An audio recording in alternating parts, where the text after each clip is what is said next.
శనివారం రోజు బోరుబండలో ఓ యువకుడు చనిపోయాడు. ఆయన పేరు సాయి కుమార్. అంటే రీజన్ ఏంటి అనంటే సెల్ ఫోన్ పోయినందువల్ల చనిపోయాడు అని చెప్తున్నారు. రీజన్ కనుక్కోవడానికే ఇక్కడికొచ్చాము. యాక్చువల్లీ అంత్యక్రియలు అన్నీ పూర్తయిపోయాయి. కానీ వాళ్ళ తల్లిదండ్రులు మాత్రం ఆ షాక్ నుంచి ఇంకా తేరుకోలేకపోతున్నారు. వాళ్ళ ఇంటి దగ్గరే ఉందాం. ఒకసారి మాట్లాడదాం. సాయి కుమార్ ఫాదర్. అన్న ఏమైంది? ఏమి ఫ్రైడే రోజు 7 o'clock మాకు కాల్ చేశాడు.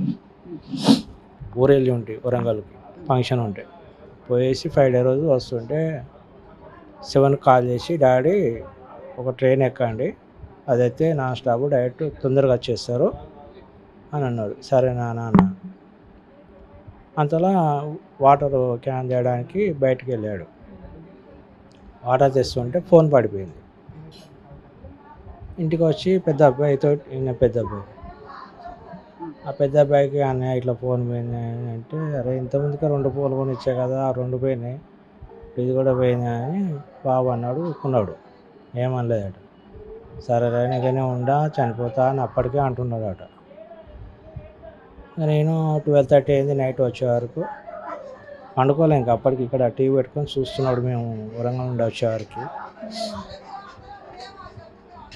మేము మమ్మల్ని చూసి డాడీ పండుకుంటాను. సరే పండుకోపోయాను. పండుకున్నాడు. నేను లేచే వరకు మార్నింగ్ లేవలే. ఆయన తొందరగా లేవడు, లేట్గా లేస్తాడు. కాలేజీ ఉంటే తొందరగా లేస్తాడు, కాలేజీ హాలిడేస్ అని లేట్గా లేస్తా అంటే ఏమలేదు.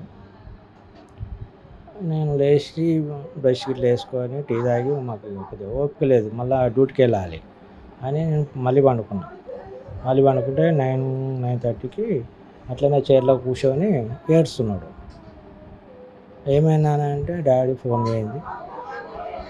1 month అయింది ఫోన్ కొనిచ్చి, మళ్ళీ కొత్తది 1 month అయింది కొత్తది.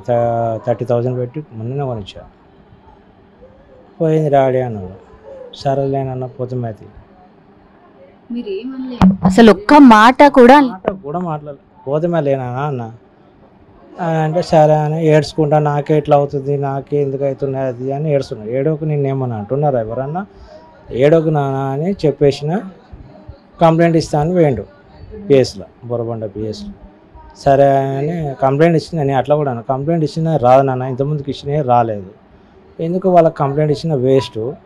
పోతే పోయింది, ఎగ్జామ్ అయిపోయినాయి అంటే 14th నుంచి ఎగ్జామ్ ఉన్నాయి చదువుకున్నా అంటే, సరే నాన్న ఎగ్జామ్ అయిపోయినాక ఇంకోటి కొనిస్తా, ఫస్ట్ నువ్వు చదువుకో, ఎగ్జామ్ అయిపోయినాక నీకు ఎంత ఫోన్ కావాలో అంత ఫోన్ కొనిస్తా, ఏడోకు అని డ్యూటీకి వెళ్ళిపోయా.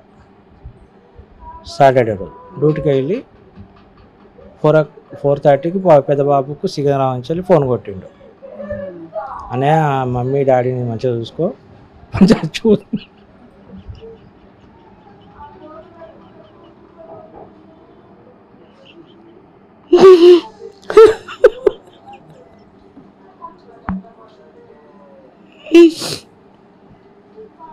అదే లాస్ట్ కాల్. ఇక మాతో కూడా మాట్లాడలే. ఆయన బాబుతో మాట్లాడి చూసుకొని చనిపోతున్నా అని అంటే, బాబు నాకు కాల్ చేశాడు. డ్యూటీలో ఉన్నా, 5 o'clock చేసిండు.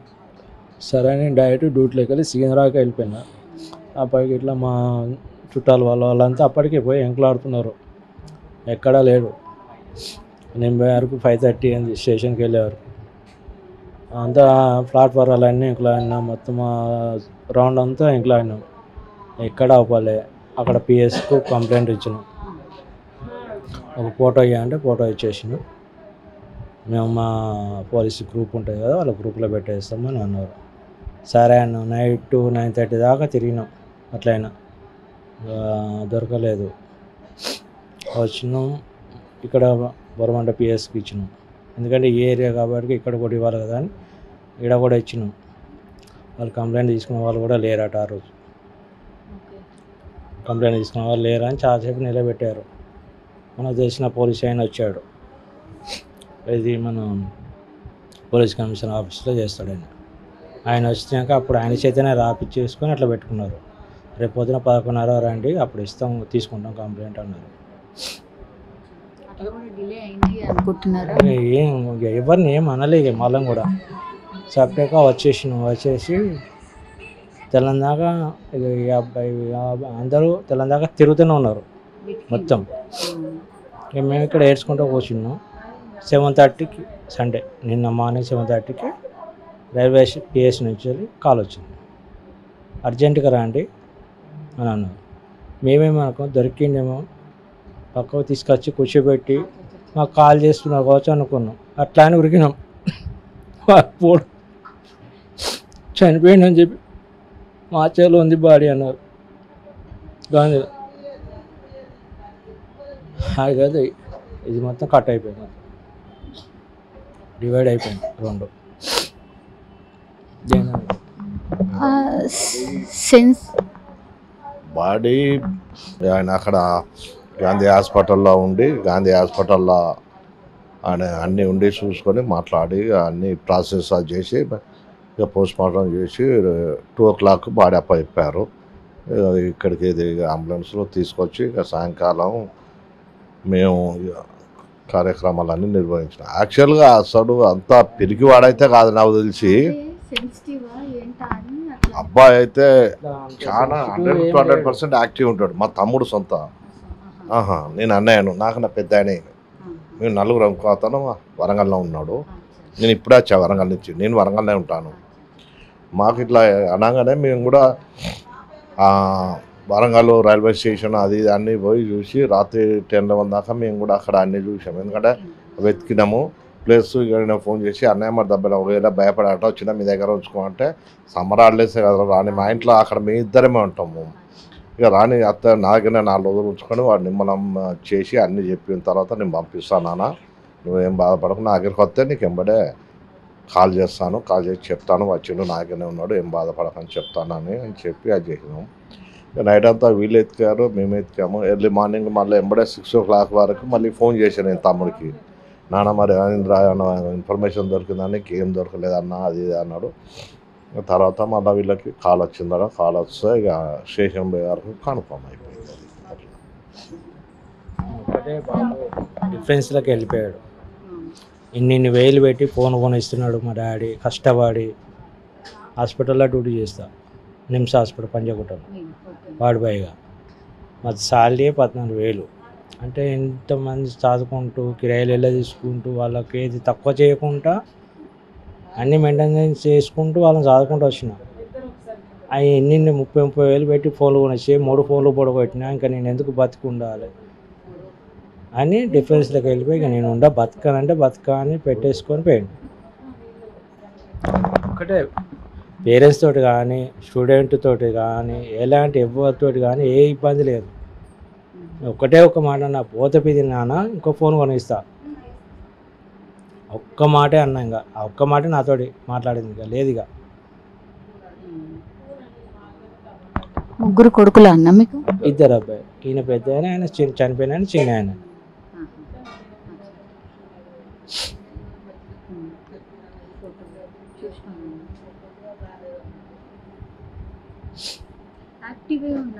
యాక్టివ్ 31st వరకు జాబ్ చేసిండు, స్టడీ చేసుకుంటూ జాబ్ చేసాడు. Delivery boy part time job చదువుకుంటూ. 31st నాడు నేను బంద్ చేస్తున్నాను, ఎగ్జామ్ ఉన్నాయి కదా చదువుకుంటా అని అన్నాడు. సరే వదిలేయి, నేను ఫస్టే వద్దన్నా, నువ్వు చదువుకో ఫస్ట్, నువ్వు ఫస్టే వద్దాను, జాబ్ వద్దు ఏమొద్దు, చదువుకో ఫస్ట్ అంటే మీకేమైనా ఆసర అవుతాయి కదా. అంత మంచి ఆలోచన ఉన్నాయినా మరి అట్లా గంట అని అంటే లేనా నేను పోతా అని, సరే నీ ఇష్టం అన్న. పోయి 31st నాడు నేను బంద్ చేస్తున్నాడు, బంద్ చేసుకో అది ఆ ఒక్క మాట్లాడినాం. ఆయన యాక్చువల్గా ఆయన బయటికి పంపే ఉద్దేశం మాది. చదువులో మంచిగా చదివిస్తున్నా, మంచిగా చదువుకుంటున్నాడు.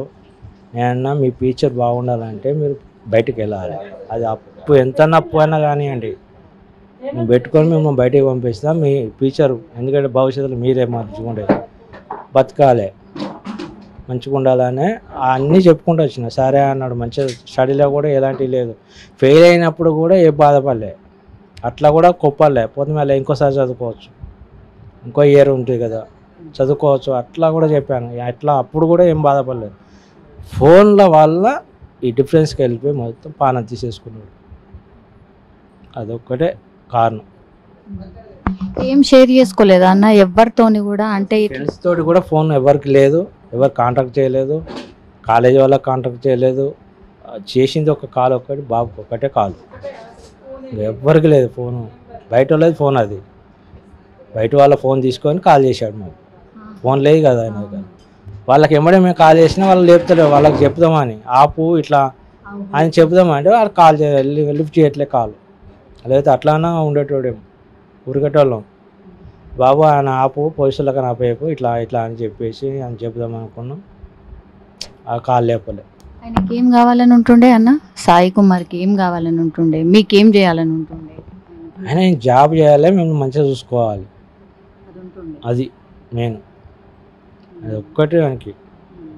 అందరిని మంచిగా చూసుకోవాలి, అన్నను కానీ అమ్మను కానీ నన్ను కానీ మిమ్మల్ని అందరినీ.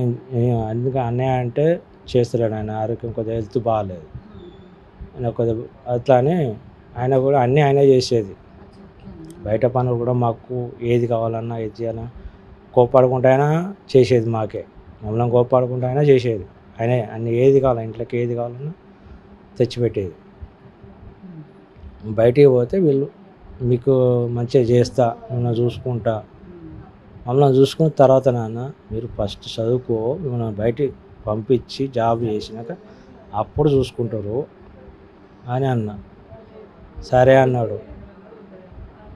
ఈ ఫోన్ల వల్ల డిఫెన్స్ ఫోన్లు పోడు, డిఫెన్స్కి వెళ్ళిపోడు, ఫిక్స్ అయిపోయాడు మెంటల్గా. ఇక చనిపోవాలి, భారం కాదు. ఎందుకంటే నేను వేలు పెట్టి కొనిస్తాను మా డాడీ, ఇక వాళ్ళకి నేను భారంగా అనగదలుచుకోలేదు.